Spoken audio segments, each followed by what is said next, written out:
কোয়েল পাখির ডিম ভুনা, খেতে অনেক মজা।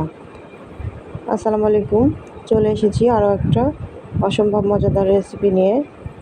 আজকের রেসিপি হলো কোয়েল পাখির ডিম ভুনা। তো কোয়েল পাখির ডিমটা আমি যে সেদ্ধ করার জন্য কড়াইতে বসিয়ে দিয়েছি, দিয়ে দেব সাথে 2 থেকে 3টা আলু আর ওই ডিমগুলো সেদ্ধ হয়ে গেছে। এখন আমি খোসাগুলো খুব ভালো করে ছাড়িয়ে নেব।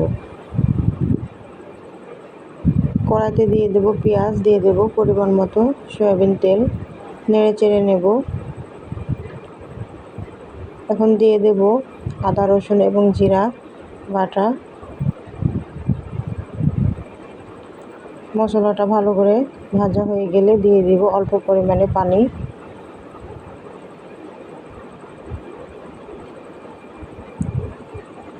এখন দিয়ে দেব হলুদের গুঁড়া, মরিচের গুঁড়া এবং ধনিয়ার গুঁড়া।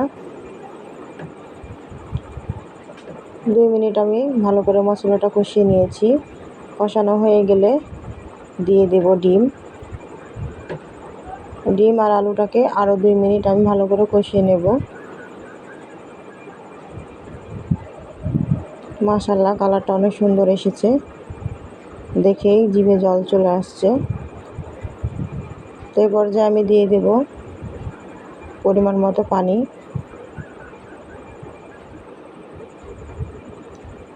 দিয়ে দেব কয়েকটা কাঁচামরিচ ফালি,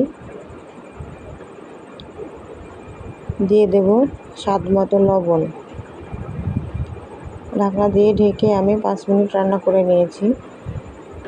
তো আজকের রেসিপিটি কেমন হয়েছে অবশ্যই কিন্তু আমাকে কমেন্ট বক্সে জানাবেন। সকলে ভালো থাকবেন, সুস্থ থাকবেন। আল্লাহ হাফেজ।